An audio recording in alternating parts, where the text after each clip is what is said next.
Hello, everyone, and welcome to the Vortex, where lies and falsehoods are trapped and exposed. I'm Michael Voris, coming to you from on board our autumn retreat at sea as we steam back towards New York.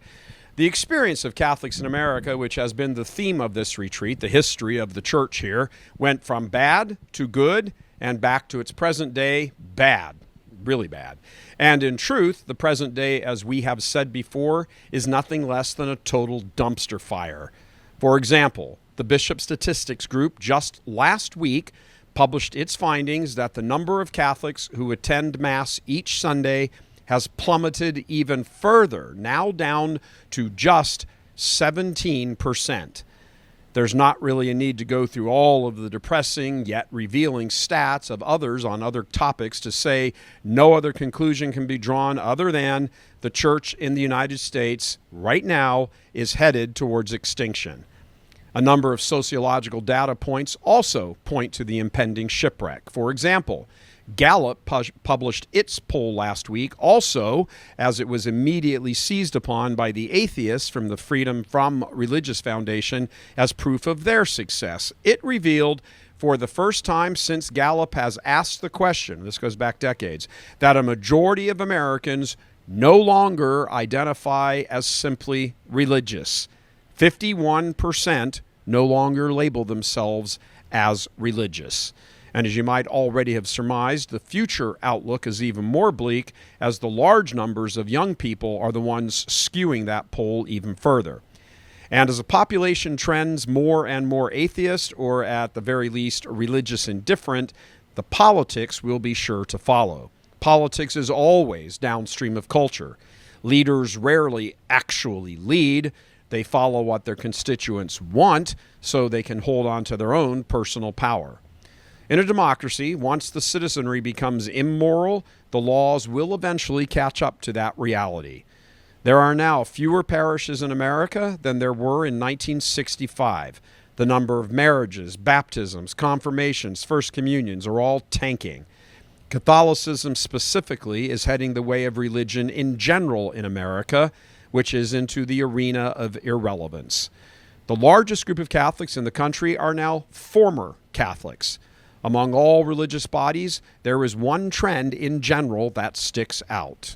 Protestantism, predictably, is disintegrating at a shocking rate in the United States. In the aftermath of World War II, almost 70% of Americans identified as one Protestant denomination or another. Today, that number has been cut in half, down to just 34%.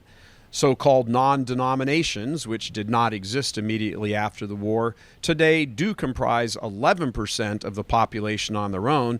But even when you add that 11% together with the 34% Protestants, which, by the way, those non-denoms are Protestants themselves, they just don't know it, it still comes up to less than half of the total population of the country. Catholicism itself has flatlined since the war, with a modest overall uptick in those post-war years, right up until the Reagan White House years, and then after that, a steady decrease. The average percentage of Catholics had held relatively steady for decades after the war at around 23 to 25%. Today, it's closer to 18%. The rise among Americans has been with those who say they have no religion, the so-called nuns. For the very first time ever, there are now more people in the U.S. who identify as having no religion than there are Catholics. Buried and hidden inside that group of the ones saying they have no religion are millions of former Catholics. There are more Catholics who have walked away from the Catholic Church than there are adherents of any other single religion. That's owing partly to there were more Catholics than there were any other religion to begin with for the last century, but it is also a testament to the massive collapse of the church. There was a decade roughly immediately following the war, a decade and a half, where America could have been on its way to being a Catholic majority nation. Archbishop Fulton Sheen was hosting the #1 rated TV show. Catholic Notre Dame football ruled the gridiron. Catholic schools and parishes were opening everywhere. Religious orders and vocations were booming. Catholic cultural icons dotted the movie landscape. Bob Hope, Bing Crosby, Danny Thomas. Catholic movies were winning Academy Awards. The Song of Bernadette, A Man for All Seasons. Everything looked ripe for the nation to trend and perhaps become majority Catholic. Heck, America elected its first Catholic president in 1960. Conquest looked assured. So what happened? It's extremely difficult to pinpoint one single cause, and that's true because there really wasn't one single cause.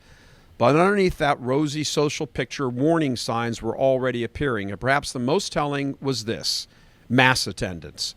While many U.S. Catholics trumpet 1945 to 1960 as a kind of golden age for the church here in America, 25%, 1 in 4 Catholics, was not going to Mass each week. Today, as we said, it's closer to 5 in 6 Catholics who don't go to Mass, which by comparison makes the 1950s look stellar. Still, when 1 out of 4 are not going to Mass, participating in the routine sacramental life of the church, that's a massive red flag, a flag that was either missed or ignored by the bishops. Answering the question why were 1 in 4 not attending, and why did the bishops miss or ignore that, likely holds the answer to the question, what happened? Regardless, the church in America is now heading into preservation mode. Too much has been lost or surrendered, too much ground given up. The situation now facing Catholics is not what to do in a Protestant majority country, which it no longer is, but what to do in the face of an impending atheist or religious indifferent country. How we respond to that as a people will determine if the church even survives or perhaps thrives once more on these shores. Reporting from on board the Church Militant Autumn Retreat at Sea, this is Michael Voris. God love you.